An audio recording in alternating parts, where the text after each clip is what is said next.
everyone, Chances here. In today's video, we're gonna tackle about how water and hydrogen peroxide can be formed according to Dalton's law. John Dalton, the founder of the Dalton's law, is an English chemist, mathematician, and philosopher. He describes atom as a solid hard sphere which is neutral with no charge in it. Dalton's atomic theory is comprised of 4 hypotheses, and we're gonna refer to these hypotheses to determine the formation of water and hydrogen peroxide. So, let's get started. In the first hypothesis, it was said that each element is composed of small particles called atom. Water and hydrogen peroxide is composed of 2 elements, the oxygen and hydrogen. Oxygen is composed of small particles called oxygen atom, while hydrogen is composed of hydrogen atom. In the second hypothesis, all atoms of the given element are identical, but the atoms are different from the atom of all other elements.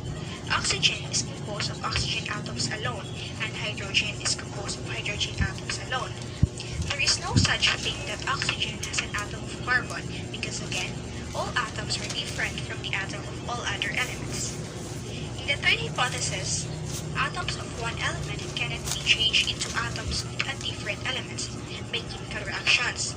So, if there is a chemical reaction between oxygen and hydrogen, the atoms of both elements are still present. Let us take water as an example. The elements of water are oxygen and hydrogen. When the 2 different atoms from the 2 different elements combined, there is no other atoms created nor destroyed.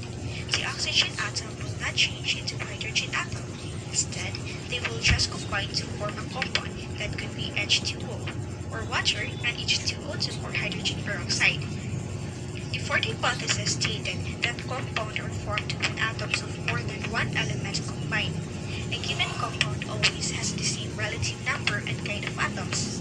The compound H2O is composed of 2 hydrogen atoms and 1 oxygen atom. The compound H2O is composed of 2 hydrogen atoms and 1 oxygen atom, and all water or H2O is composed of this formula. If the number of atoms from this formula will increase or you added more atoms from this formula, a new compound will form. For example, if 2 hydrogen atoms and you added 1 oxygen atoms, these are 2 oxygen atoms. When combined, the result would be H2O2 or the hydrogen peroxide. The compound H2O is composed of 2 hydrogen atoms and 1 oxygen atom, and all water or H2O is composed of this formula. If the number of atoms from this formula will increase or you added more atoms from the formula, a new compound will form. For example, if 2 hydrogen atoms and you added 1 oxygen atom, these are 2 oxygen atoms.